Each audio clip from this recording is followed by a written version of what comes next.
صباح الخير، ازيكم يا جماعه؟ عاملين ايه؟ قربنا قوي قوي قوي على رمضان، واللي متابعني من زمان تابعوا الفيديو لحد الاخر عشان انا في حاجه هقولها. بس اللي عارفني من زمان ومتابع من زمان ان شاء الله في مفاجاه هبقى اقولها لكم بس في اخر الفيديو. ممكن قبل ما نبدا الفيديو كده انتوا توقعوا، قولوا لي ممكن تكونوا متوقعين ايه.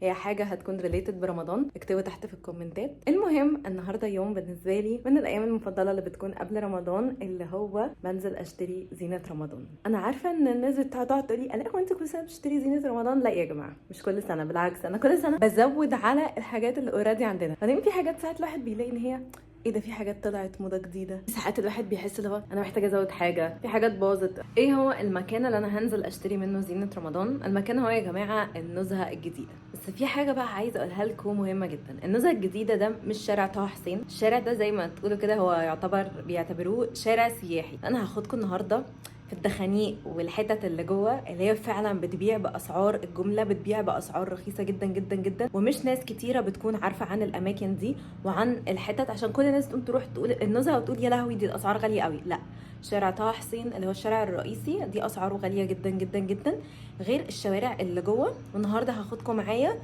ونشوف وانا بشتري كل حاجه في زينه رمضان والمكان فين وكل الديتيلز دي. في ناس كتير برضو بتيجي تقول لي الاء الزينه بتاعت رمضان دي بدعه. انا عايزه اقول لكم حاجه يا جماعه، الواحد بيعملها عشان يدي لنفسه الفايبز او هو يدخل نفسه في المود بتاعت رمضان.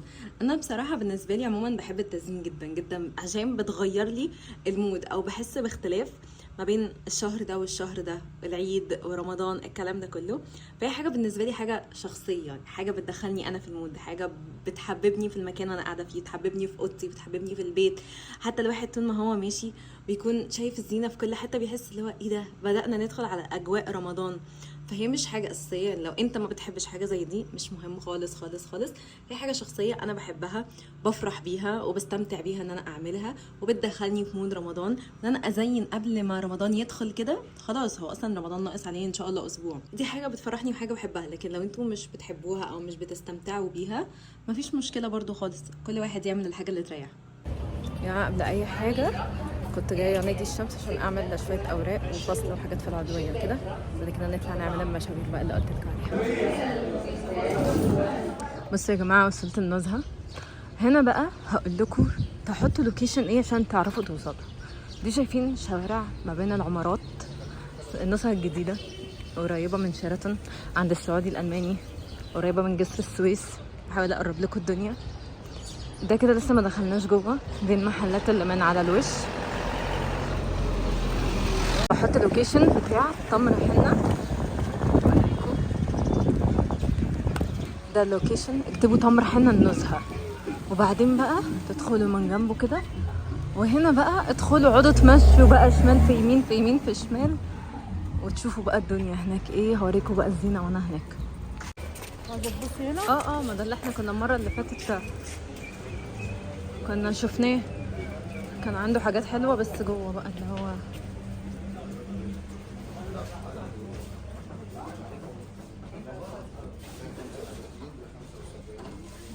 داخلة فين؟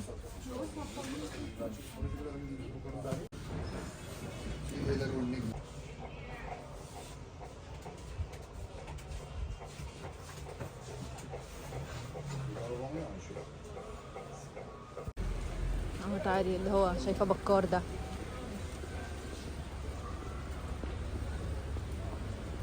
نعرف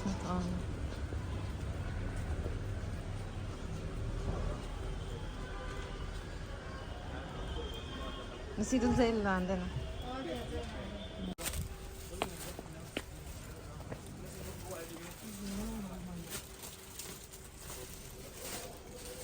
عايزة اجيب واحدة من دول. مركز الصيني للاستيراد، دي موجودة حلوة دي. هي دي ما تستحملش بره، تحطيش على البوابة؟ لا، بره عايزه يبقى بلاستيك. حاجة كده مثلا ايه يا ماما؟ شكلها ستاره. هي دي زي اللي هناك، مش عارفه حاسه عليه فين يا جماعة؟ ماما جابت دي عشان الزبادي. شايفين؟ ناخد كمان. شايفين كل دي؟ هذه المحلات اللي بتكلم عليها بقى. هتلاقوا هنا اسعار رهيبة.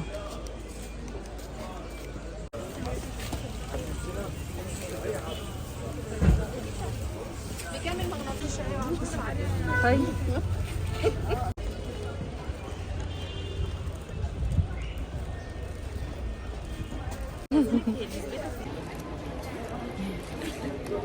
فجأة لقيت نفسي في حتة غالية جدا. اكتشفت ان انا طلعت على شارع طه حسين اللي انا قلت لكم محدش يطلع عليه. انا اديتها لك عشان ترجعيها. واحده بقى اخضر من القمح برضه. وهي دي بكام اللي هي؟ لا انا عارفه، انا بتكلم دي لا انا بسأل على حاجة تانية. ماشي فاهمة قصدي. يا جماعة انا جبت ايه؟ عايزة اقول لكم بجد انا ما جبتش حاجات كتير خالص خالص، بس هوريكم ايه الحاجات اللي انا اشتريتها. حاجات بسيطة قوي. دي اول حاجة جبتها، واللي هيتابعني هيعرف انا جايباهم ليه وهستخدمهم في ايه ان شاء الله. دول ماشي. جبت اللون الاخضر وجبت اللون ده واللون ده. اوكي، دول كانوا الفرع الواحد ب10 جنيه، فالثلاث فروع دول مع بعض كده ب30 جنيه. وبعدين جبت الكيسين دول اوريكم. ده فانوس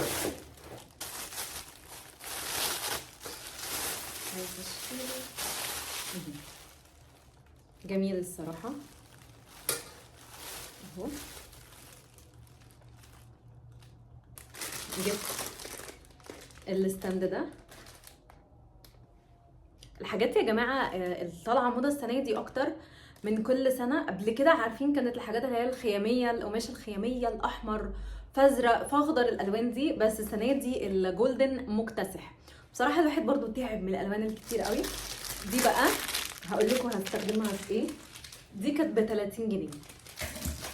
جبنا بقى اضاءات. ادي ستارة هعلقها عندي، ودي هنعلقها بره البيت خالص على البوابة من بره في المدخل بتاع البيت. دي كانت اغلى حاجة الصراحة. دي تقريبا ب250 جنيه بس عشان دي كبيرة شوية. ودي مش فاكرة خالص بكام، مش فاكرة بصراحة، مش فاكرة. دول بقى هي شماعة دبل فيس، يعني بتتلزق، بتقصقصوا منها وتتلزق. فدي هتكون هستخدمها ان انا الزق عليها، احط عليها الاضاءة، يعني عشان الاضاءة بدل ما اثبتها بمسمار واضطر ان انا اخرم في الحيطة، الزق الشماعة دي عليها وابقى بعلق عليها دي. بس كده تقريبا. يعني انتوا متخيلين بعد اليوم الطويل ده كله كل الحاجات اللي فرجتكم عليها دي، هي دي بس الحاجات اللي انا جبتها. انا قلت لكم محدش يروح طه حسين الشارع الرئيسي، لا ادخلوا يا جماعه من جوه. وانا برضو هحط لكم اللوكيشن وحاجات كتيره قوي ممكن تعرفوا ان انا اوصلكم لاقرب اماكن انا بتكلم فيها. وبعدين بقى هناك في النزهه انا بمشي وبتفرج وبشوف. اعملوا حسابكم ان انتوا هتدفعوا، هي بتبقى انفستمنت كل سنه. المبلغ يعني تقريبا كل الحاجات اللي انا جبتها دي بحوالي 500 600 جنيه مثلا. بس لو انتوا محتاجين حاجات اكتر، وزي ما بقول لكم انا اوريدي عندنا ستوك من السنين اللي فاتت، يعني كل سنه بنجيب شويه حاجات بنبقى فاكرين احنا كنا محتاجين كذا، احنا ما عندناش كذا فممكن نجيب كذا and so on. طبعا اغلب الحاجات اللي كانت عندنا في البيت حاجات اللي هي الخياميه، ما كانش عندنا الحاجات اللي هي مديه على جولدن شويه. قبل ما نقفل بقى الفيديو هقول لكم ايه المفاجاه اللي انا كنت بقول لكم عليها. يا جماعه باذن الله باذن الله باذن الله ان شاء الله هيكون في رمضلوجز السنه دي. لو انت لسه جديد في القناه، ايه هو الرمضلوجز؟ اخر مره عملت رمضلوجز دي كانت في 2018. هي بتبقى بره. الفكره جات لي من الاجانب اللي هي بيعملوا حاجه اسمها فلوجمس which is الكريسماس فلوجز، بيعملوا فلوجمس. فانا بصراحه اخدت الفكره منهم وقلت اعمل رمضلوجز which is رمضان وفلوجز مع بعض. انا مش هقدر ان انا افلوج on daily basis. باذن الله باذن الله هيكون ان انا بعمل فلوج يوم ويوم لا، يوم ويوم لا، وهكذا which is هيبقى التوتال باذن الله ان انا هطلع من رمضان 2023 ب 15 فلوج و 15 رمضلوج. دي المفاجأة اللي انا كنت عايزة اقول لكم عليها رمضان السنة دي. وبس كده، يا رب الفلوج ده بقى يكون عجبكم، وان شاء الله بقى في الرمضلوجز وكل الحاجات دي هتبقوا بتشوفوا واحنا بنزين البيت مع بعض، واحنا بنعمل اكلات مع بعض، كل الحاجات الرمضانية، واحنا بنظبط جدول رمضان والصلاة، كل الحاجات دي هنعملها باذن الله يا رب مع بعض. فبس كده ان شاء الله بقى اشوفكم في الفيديو اللي جاي. كل سنة وانتم طيبين، باي.